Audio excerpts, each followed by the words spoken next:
Amém, meus irmãos? Aproveitando que você está de pé, eu gostaria de convidar você a abrir a palavra do Senhor junto comigo, no livro de Tiago, capítulo de número 1, verso de número 21 em diante. Nós vamos falar nessa noite de um tema muito interessante. Vamos ter várias leituras, então esta primeira leitura você abre a Bíblia juntamente comigo e depois nas seguintes, para que nós não tomemos muito tempo, os irmãos podem apenas ouvir, para ficar mais cômodo aos irmãos. Então, Tiago, capítulo de número 1, verso 21, diz assim a palavra do Senhor Jesus: pelo que, rejeitando toda a imundícia e acúmulo de malícia, recebei com mansidão a palavra em vós enxertada, a qual pode salvar vossa alma, e sede cumpridores da palavra, e não somente ouvintes, enganando-vos com falsos discursos. Até aqui, feche os seus olhos, vamos orar ao Senhor. Senhor Deus e Pai, eis aqui a Tua palavra mais uma vez, do qual o Senhor anseia falar aos nossos corações. Tu sabes, ó Deus, a direção que Tu me destes, ó Pai, enquanto o Senhor preparava este sermão. Tu conheces, ó Pai, o meu coração e sabes, Senhor, do anseio profundo da minha alma, que é ver, ó Pai, cada um dos Teus filhos firmes e alicerçados no Senhor e na força do seu poder. Senhor, que nessa noite, em nome de Jesus, nesse culto de cura e libertação, o Senhor vem usar a Tua palavra, a Tua mensagem, ó Pai, para operar, Senhor, cura, libertação e milagre em cada vida, Senhor. Traz o alerta necessário, ó Pai, para que nós saiamos desse lugar com uma direção correta, amando do Senhor. É o que nós oramos, Senhor, te pedimos e te agradecemos em nome de Jesus. Amém e graças a Deus. Pode se assentar, glorificando o nome do Senhor Jesus. Mais uma oportunidade, irmãos, de falarmos da palavra de Deus. E o Senhor tem me levado nos últimos dias a refletir muito sobre a vida cristã. O Senhor tem me levado a refletir sobre a nossa caminhada, né? Nada melhor do que você parar um tempo do seu cotidiano para refletir sobre a sua caminhada com Deus. Como anda a minha caminhada com Deus? Como anda a sua caminhada com Deus?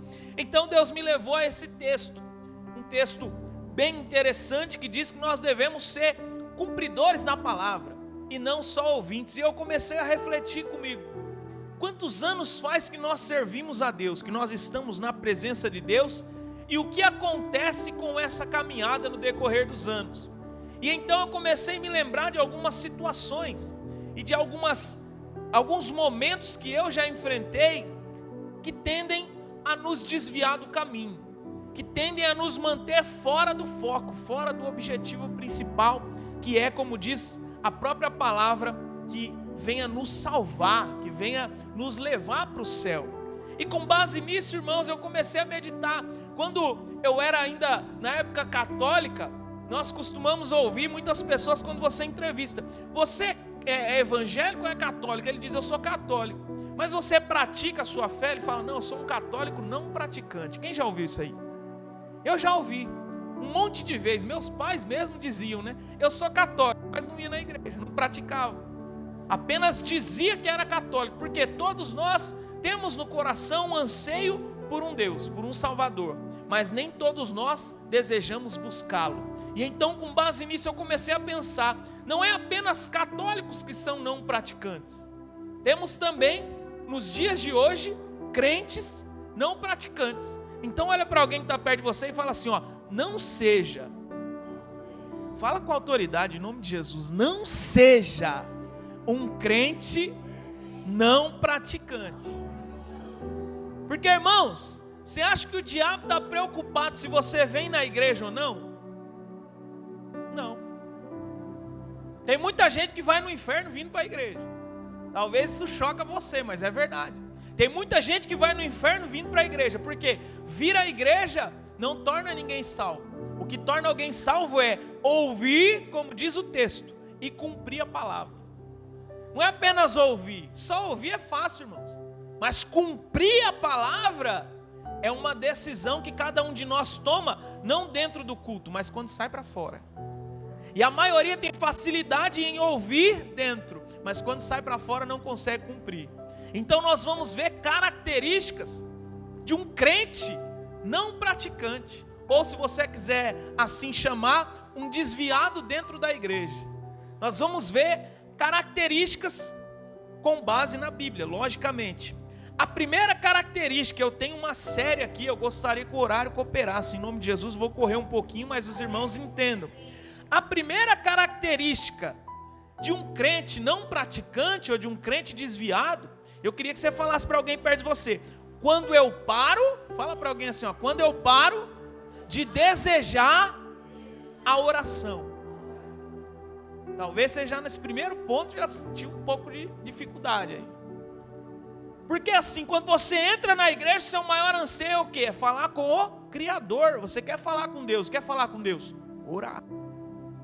E então os anos passam e a gente se acostuma com a presença. Então, aquilo que antes eu desejava de falar com Deus, começa a cair em desuso. Eu já não oro mais, eu já não falo mais tanto com Deus. Às vezes eu até realizo a obra de Deus, mas eu não falo com Deus. Então, eu tenho a falsa percepção de que Deus está me usando, mas na verdade eu estou fazendo algo que eu treinei fazer. Eu queria dizer para você que para que Deus derrame a unção, não é necessária a técnica, é necessário a busca e a intimidade com Deus. E isso nós só conseguimos através da oração. Então fala para alguém perto de você assim, eu tenho que amar a oração. Você tem que amar falar com Deus. O crente de verdade ama falar com Deus. Então você está em cima de uma moto indo para o trabalho, vá falando com Deus. Você está num momento de almoço ali, aonde você não tem ninguém próximo, fale com Deus. Você tem um momento ali, aonde as pessoas às vezes até te veem, mas você consegue ficar em espírito orando. Ore a Deus, fale com Deus, mantenha a comunhão com Deus. Porque caiu em desuso, irmãos. Hoje nós queremos unção, mas não queremos falar com o dono da unção. Sem falar com o dono da unção, não tem unção. Sem falar com o dono do poder, não tem poder. Então a primeira coisa que eu tenho que aprender é, quando eu paro de desejar falar com Deus, significa que aquilo já não está me atraindo mais. E quando você chegou, eu tenho certeza que você buscava. Porque todo mundo que tem um primeiro encontro com Deus, nós adoramos aqui nessa noite. Quem já pisou no Santo dos Santos, em outro lugar não sabe viver. Isso precisa se tornar verdade, não é apenas uma palavra cantada. Não sede somente ouvintes, mas cumpridores. Então, irmão, quando eu ouço isso, e se isso for verdade, quando eu adoro a isso, então eu devo entrar no Santo dos Santos falando com aquele que é 3 vezes santo, que é o nosso Deus. Então o meu desejo tem que ser, eu quero orar, eu não posso parar de orar. E para que você tenha um respaldo, 1 Tessalonicenses 5,17 diz assim, ó, orai sem cessar. Até quando eu tenho que orar? Sem cessar, não pode parar. Todo momento eu tenho que orar. Não, então eu tenho que ficar aquele louco que toda hora está falando com Deus, ninguém está entendendo nada. Irmãos, tenha bom senso, mas não deixe de falar com Deus. Tire momentos da sua vida, do seu dia, para falar com Deus. Porque se nós desejamos ser íntimos de Deus, como eu vou ser íntimo de alguém do qual eu não falo? Você só tem intimidade com quem você conversa. Talvez esse irmão que está do seu lado, aí você tem intimidade com ele, porque você conversa com ele. Você tem intimidade com alguém quando você passa a conversar. Diga assim, ó, oração não é gastar tempo, é ganhar tempo. Tem gente que fala, mas eu vou perder meia hora orando. Não, você vai ganhar meia hora de oração, aleluia. Isso é bênção. Quando você ganha meia hora de oração, irmão, você está um pouquinho mais perto de Jesus. E é importante que nós façamos isso. Mas tem muito crente que já se desviou disso aí. Não, já não me atrai. Lembra que eu disse nas mensagens passadas, né? Você olha para Jesus a princípio, não tem parecer nem formosura. Não dá vontade de chegar. Mas quando você cria intimidade, quanto mais oração, quanto mais intimidade, mais vontade está perto. Então se você está fraco, se sentindo fraco, começa a orar que você vai ver o poder de Deus na tua vida, porque o poder de Deus é manifesto através da oração. Verso 18 de 1 Tessalonicenses 5 diz, em tudo dai graças, porque essa é a vontade de Deus em Cristo Jesus para convosco. Então nós temos que agradecer. Estar diante de Deus em oração não é só me dá, né? Tem gente que pensa que Deus é o quê? Né? Me dá. Não, fala, Senhor, obrigado pelo dia de hoje. Obrigado pelo ar que eu respiro, obrigado pelo alimento, obrigado pelo trabalho, obrigado pela entrevista. Agradeça a Deus por tudo. Porque a palavra de Deus diz que aquele que for fiel no pouco, sobre o muito, o Senhor acrescentará. Então nós temos que ter fé, irmão. Nós temos que falar com Deus e não se desviar desta missão que o Senhor nos deu. Segundo ponto que me torna um crente desviado. Fala para alguém perto de você assim, ó.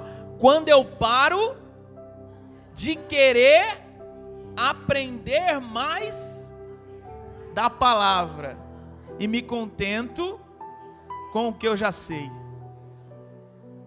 Isso é coisa de crente desviado. Estou 10 anos na igreja, já sei de tudo da Bíblia, já li 3 vezes, já li 4, já li 10. Irmão, não importa quantas vezes você leu a Bíblia de capa a capa, a Bíblia diz que a palavra do Senhor, assim como as misericórdias, se renovam. O entendimento que o Espírito Santo dá sobre a minha vida e a tua, sobre a mesma mensagem, se renova a cada dia. Por isso que você vê 10 pastores passando aqui, pregando a mesma mensagem, e ela fala com você de maneira diferente em cada um. Por quê? Porque a mensagem é interpretada segundo a ótica que o Espírito Santo dá a cada um. E o Espírito Santo não dá uma visão apenas para mim, ele dá uma visão para você, ele dá uma visão para cada um de nós. Mas quando nós paramos de ansiar aprender mais dessa palavra, o que acontece? A Bíblia diz que a fé vem pelo ouvir e ouvir a palavra de Deus. Quando eu paro de buscar, o que acontece? Fico fraco. E aí eu posso estar dentro da igreja, mas eu não tenho mais desejo de buscar. Eu vivo me alimentando daquilo que me dão. Irmãos, Jesus falou para que você venha buscar direto da fonte. A palavra foi deixada para você, para que você possa ler, buscar aprender. Você não precisa vir se alimentar da palavra somente na igreja. A igreja é um momento de adoração e comunhão, mas você pode se alimentar também na tua casa.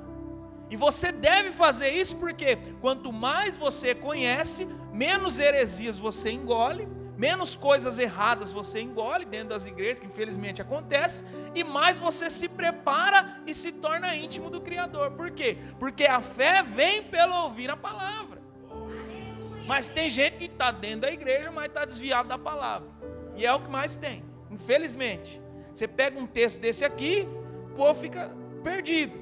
João capítulo 5, verso 39 diz assim, ó: examinai as escrituras, porque vós cuidar ter nelas a vida eterna, e são elas que de mim testificam.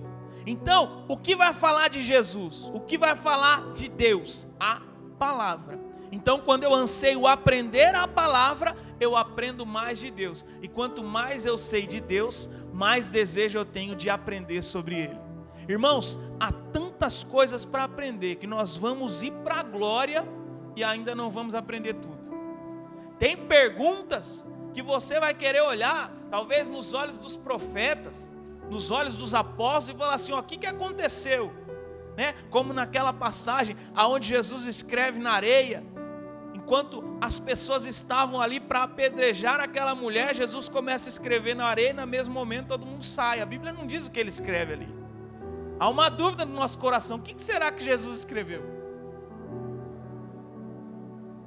Né? Alguns teólogos dizem que ele começa a relatar o pecado de cada um que estava em volta. Ele começa a escrever. Mas irmãos, é uma das perguntas que eu quero fazer olhando para Jesus. Então nós teremos perguntas e questionamentos que sairão desta terra e irão à glória. Mas eu e você precisamos continuar querendo aprender. Você precisa buscar a palavra de Deus. Porque aí quando você ouvir alguém falando assim, ó, faça um voto de R$100, você não vai cair nessa. Você já vai estar esperto. Por quê? Porque não é o voto que alguém propõe você a fazer, mas o que Deus propõe no teu coração. Assim como diz 2 Coríntios, cada um contribua segundo propôs no seu coração. Não é no coração do pastor que propõe, é no seu coração. Se Deus testificar no seu coração, faça o voto. Se Deus não testificar no seu coração, não é de Deus. Mas as pessoas não leem a Bíblia, são enganadas e depois metem o pau na igreja. Não é a igreja que está errada, irmão. O homem é falho, a igreja não tem falha. Quem falha é o homem. Então aprenda algo. Sempre questione. A Bíblia fala de um povo chamado bereano, porque terminava a mensagem, eles pegavam a Bíblia e falavam, vamos ver se é isso mesmo.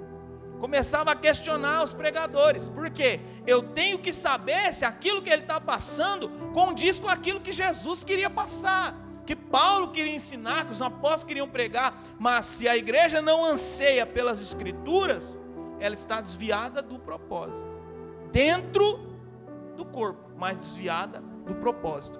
Então que você venha amar, aprender mais da palavra de Deus e não se contentar com aquilo que você já sabe, em nome de Jesus. Terceiro ponto, quando eu uso o meu conhecimento bíblico, pega essa, irmãos, para julgar a atitude do outro, mas não uso para julgar as minhas. Isso é um sintoma de desviado. Está vendo lá, está fazendo tal coisa, então condena todo mundo que está fora por estar pecando, mas não consegue olhar para dentro de si e falar assim, eu também peco. Base para isso, vamos lá, Mateus 23, verso 23 diz assim, ai de vocês, mestres da lei e fariseus hipócritas. Está falando de quem? Povo do altar. Olha só, irmão, não é batendo na igreja não, entenda uma coisa, povo do altar, ó. Vocês dão o dízimo da hortelã, do endre e do cominho, mas têm negligenciado os preceitos mais importantes da lei. Olha isso. A justiça, a misericórdia e a fidelidade. Vocês devem praticar essas coisas sem omitir aquelas. Está falando o quê? O que adianta você ser dizimista e não exercer a justiça? E continuar no pecado? E continuar fazendo coisa errada? Próprio Jesus condenando. Por quê? Porque eles cobravam que eles fossem fiéis, mas eles não viviam em fidelidade. Então, nós só podemos olhar para alguém, imaginar, julgar alguma atitude, quando nós somos o exemplo. Olha para alguém perto de você e fala assim, eu preciso ser o exemplo. Não tem que ficar apontando o A, o B e o C, não. Será que a minha vida está correta? Será que diante de Deus aquilo que eu tenho feito tem agradado a Ele? É isso. Esse é o ponto que nós temos que chegar. Eu não posso usar o conhecimento bíblico que eu tenho para condenar o irmão, sendo que esse mesmo conhecimento não me condena. Quando é comigo, Deus me ama, Deus releva. Quando é com os outros, vai para o inferno. É desse jeito. A maioria dos crentes é desse jeito, infelizmente. E isso é coisa desviada, porque eu tenho facilidade em julgar o próximo e não olho para a minha vida. E Jesus falou para nós vigiarmos a nós mesmos. Cada um examine, pois, a si mesmo. É isso que diz inclusive na ceia. Então nós temos que olhar para nós. O pastor Sérgio está dizendo aqui, soprando, né, os versículos. Tira a trave que está, né, no olho do teu irmão. Depois, né, é desse jeito, é complicado. As pessoas apontam os outros. Vamos lá, quarto ponto. Quando eu paro de pensar no céu e nas coisas do alto. Quem já passou por isso?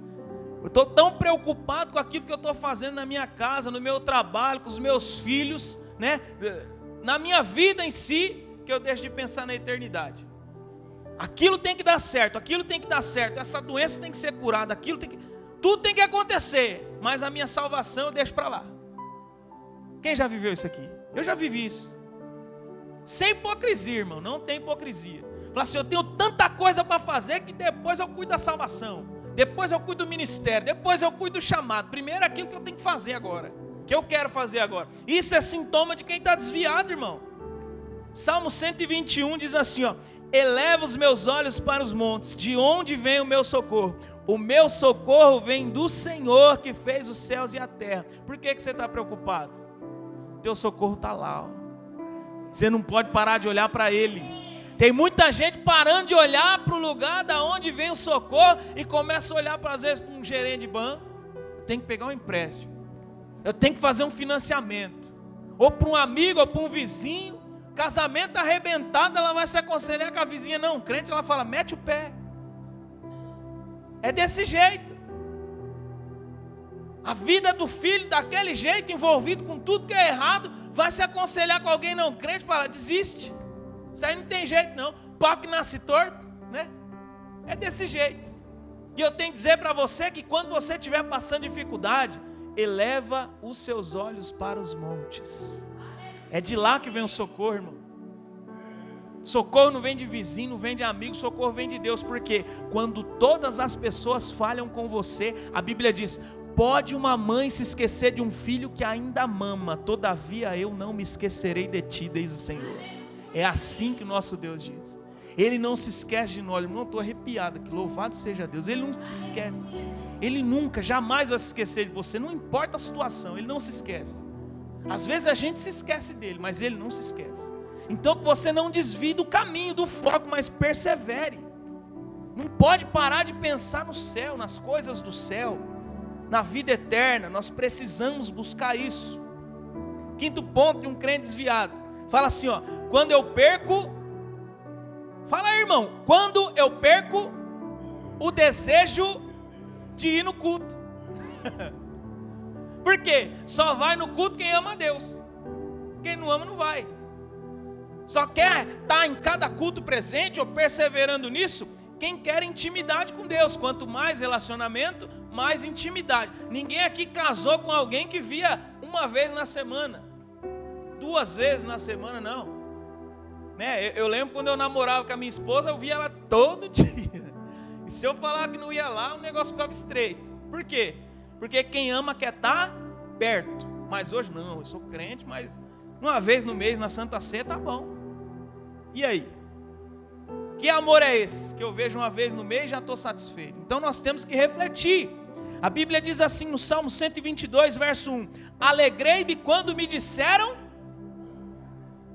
aleluia, vamos à casa do Senhor. Por quê? Vir à casa de Deus para nós que somos servos é motivo de alegria. Porque o que nós vamos fazer lá? Na casa de Deus eu vou ouvir a palavra, ela vai edificar a fé. Na casa de Deus eu vou adorar ao Senhor, isso vai gerar intimidade e vai demonstrar para Deus que eu sou alguém grato. Na casa de Deus eu vou ter mais momentos de oração.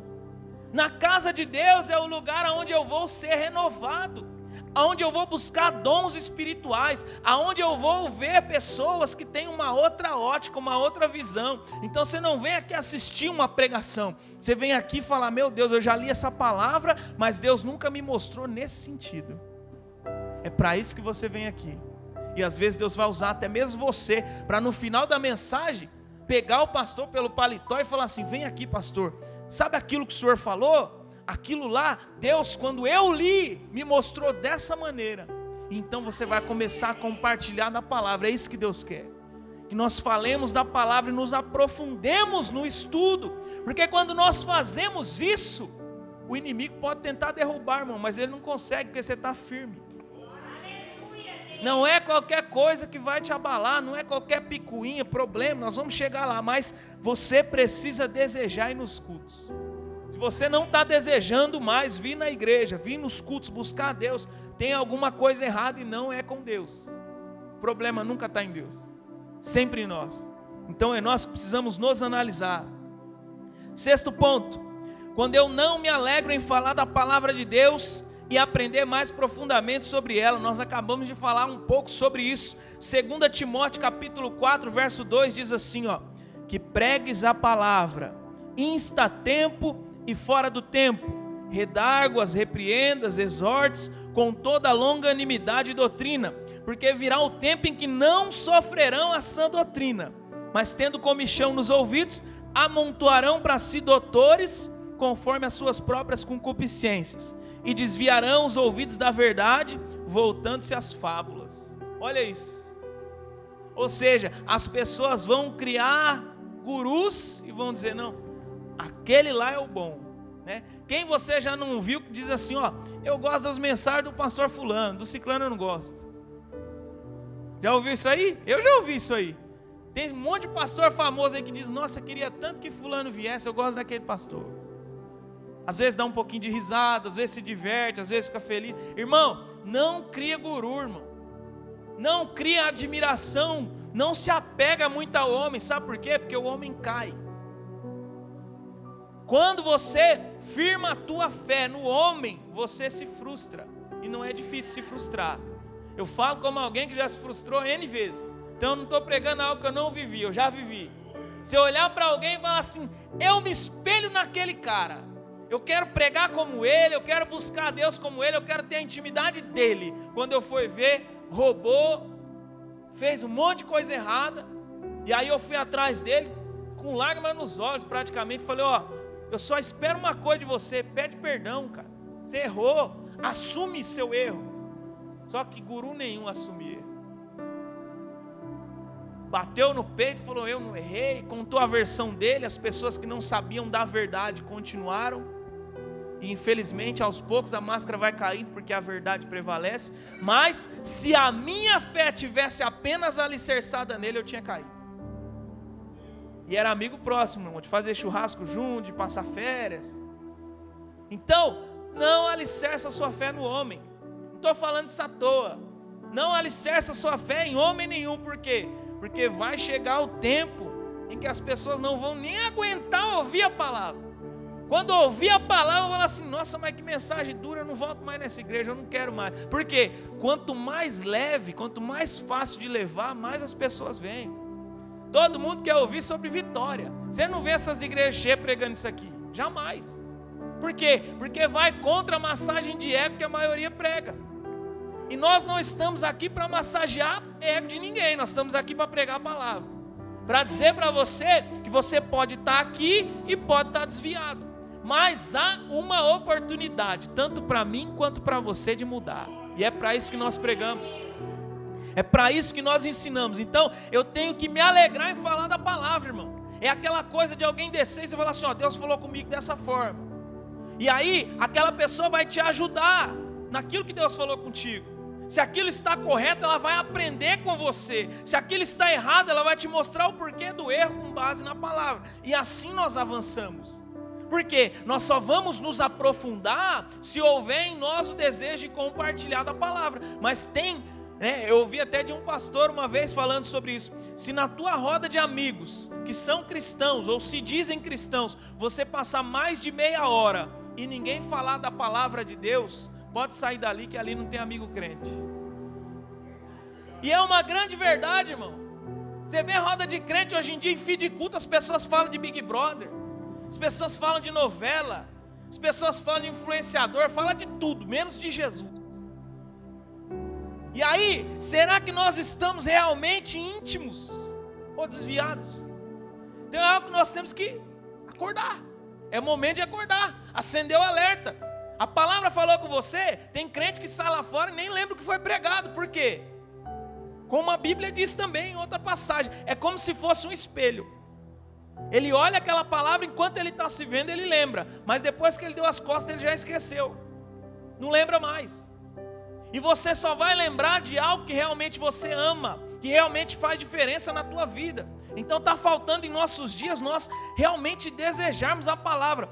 É o alimento do crente, a Bíblia diz. Você quando vai comer, irmão, tem algo que nós fazemos que chama saborear. Sabe o que é saborear? Aquela comida que você ama e fala assim, meu Deus, que delícia. Você vai comendo ali, aquilo ali vai te dando satisfação, prazer, porque você ama aquilo.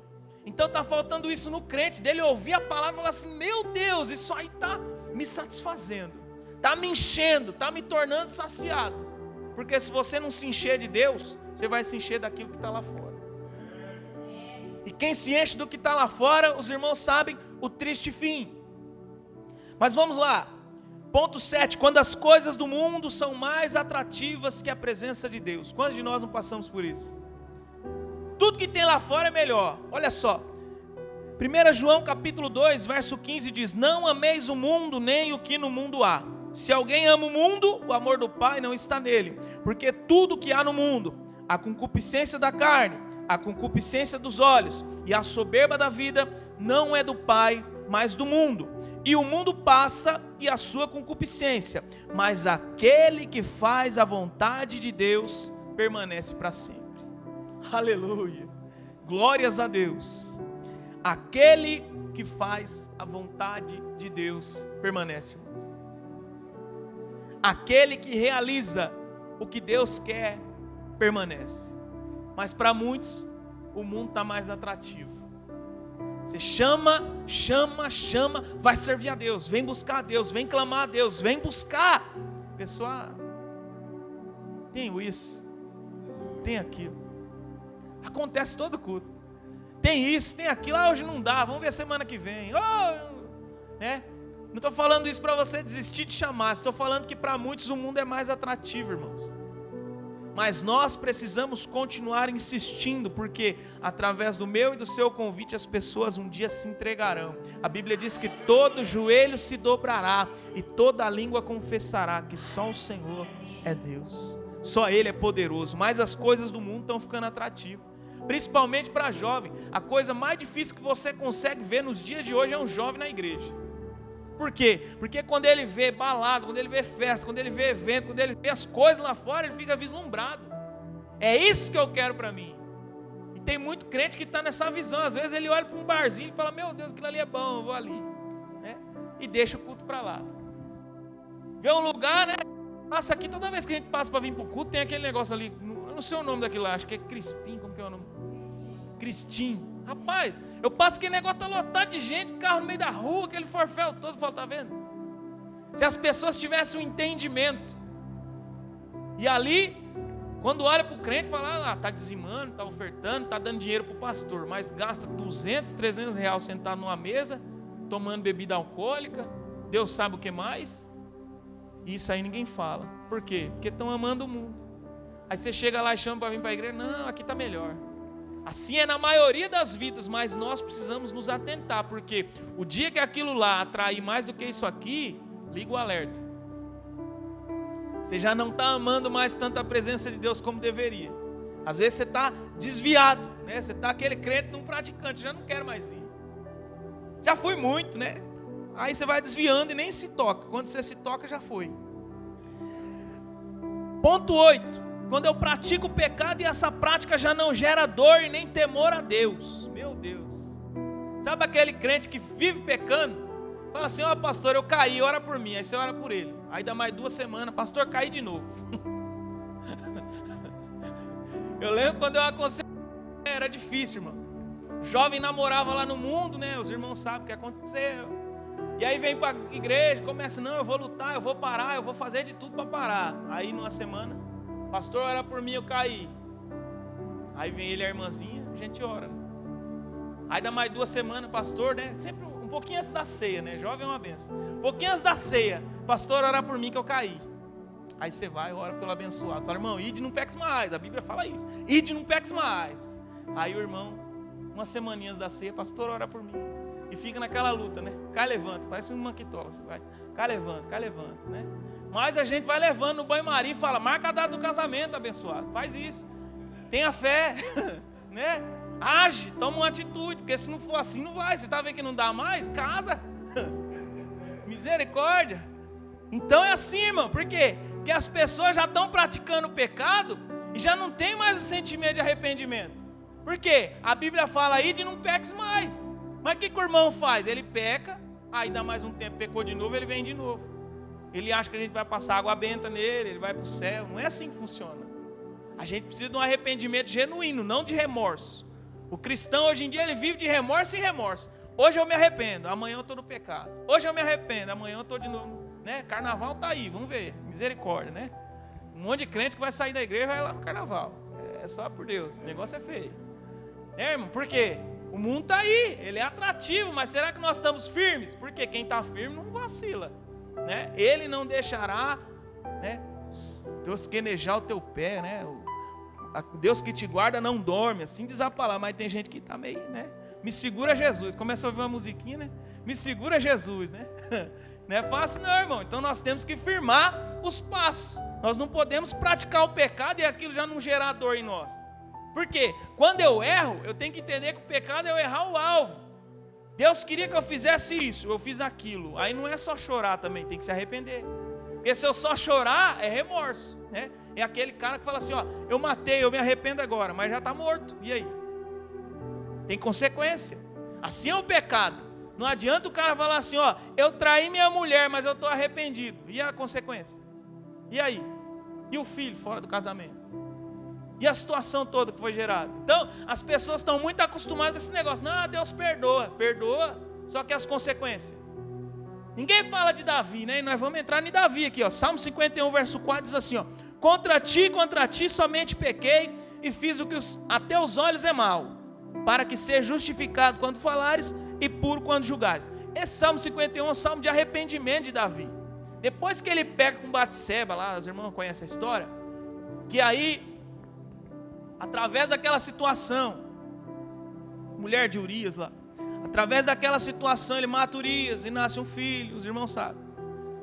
Aí ele começa a orar para o filho não morrer, porque o filho fica doente, porque ele pecou. Depois ele manda, o marido dela afronta a guerra para morrer, aí o marido morre, para cobertar o pecado. E aí o que acontece com Davi?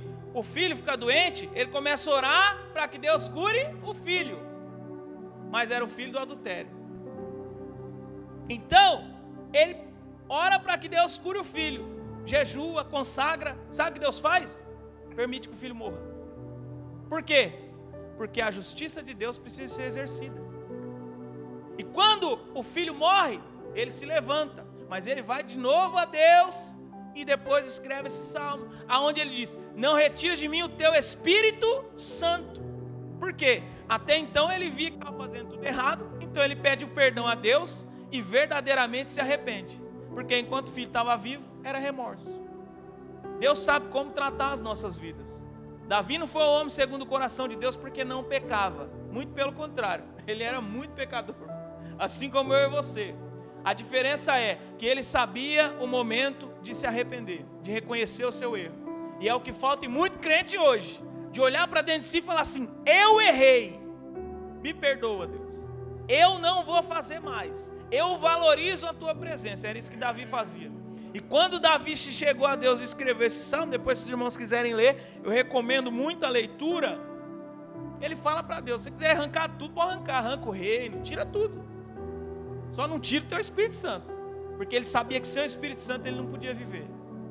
Então, irmãos, nós precisamos aprender isso, praticar o pecado. Quando acontecer, quando o erro acontecer, eu tenho que sentir pesar, eu tenho que sentir dor. É aquela coisa de ir na ceia e se lembrar do que errou, do que fez, e chegar a chorar dizendo: meu Deus, através desse pecado que eu cometi, Jesus foi crucificado. Através dessa falha que eu tive, Jesus recebeu a coroa de espinho, recebeu as chicotadas, carregou uma cruz que era minha, não era dele, como eu já ministrei aqui. Então nós temos que nos lembrar. Não é uma coisa que a gente imagina mais ou menos como seja. Aconteceu, é real, irmãos. Ele sofreu por mim e por você, e nós precisamos valorizar isso. Esse sacrifício que ele fez por nós, temos que valorizar. E como eu valorizo isso? Quando antes de pecar eu se lembro de Jesus e falo assim: não, eu vou resistir. É dessa maneira. Quando há um arrependimento verdadeiro. 9º ponto, e o relógio não se converteu. Quando eu deixo de buscar a santidade. Meu Deus. Lembra quando você chegou na igreja? Eu conheço jovem que pegou aquela pilha de CD e queimou e jogou fora. Na Universal tem fogueira santa, que depois os irmãos pegam tudo lá. É difícil, irmão. Então, as pessoas chegam na igreja e abandonam aquilo que traziam do mundo. Mas dá 6 meses de crente, já começa a puxar de volta. Não, isso aqui traz de volta. Isso aqui traz de volta. Isso aqui é legal. Tem nada a ver. Já ouviu tem nada a ver? Tem nada a ver, é a maior desculpa do crente. Isso aqui tem nada a ver. Tem nada a ver. Vai puxando. Você vai... Deus conhece. Aí tá cheio de bagagem do mundo e chega na igreja e fala assim: eu vou ser cheio do Espírito Santo. Não. Deus não habita. Não tem como. Não há comunhão entre as luzes e as trevas. Então, irmão, 1 Pedro capítulo 1:15 diz assim: mas como é santo aquele que vos chamou, sede vós também santos em toda a vossa maneira de viver. Porquanto está escrito, verso 16: sede santos, porque eu sou santo. O nosso Deus é santo. Nós queremos ser parecidos com Ele? Sim. Então o que nós temos que fazer? Ser santos. Somente dessa maneira nós verdadeiramente conseguiremos realizar a vontade de Deus. Irmãos, nós estamos no 9º ponto. Eu vou falar sobre o 10º. E eu acredito que nós vamos continuar essa mensagem no domingo, porque tem muito ainda para falar.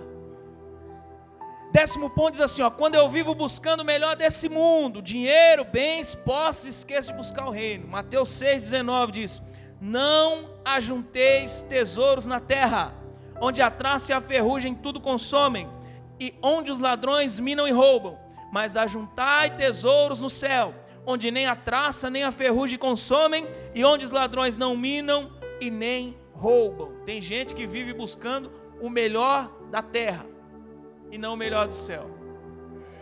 Infelizmente eu tenho que dizer para você que a Bíblia diz, o próprio Jesus diz, os pobres sempre tereis convosco. Fala para alguém perto de você isso, os pobres sempre tereis convosco. O que significa isso? O que significa isso? Por que Jesus falou isso? Nem todo mundo vai ser rico, irmão.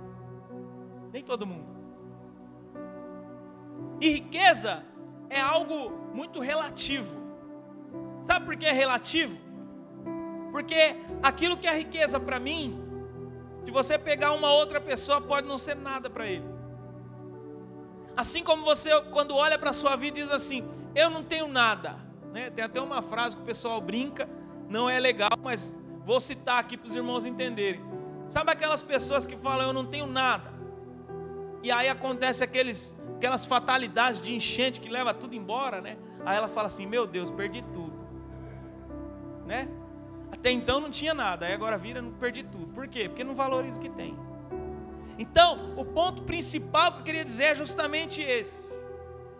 Ou você aprende a se contentar com o que você tem e agradecer por isso, ou você vive reclamando.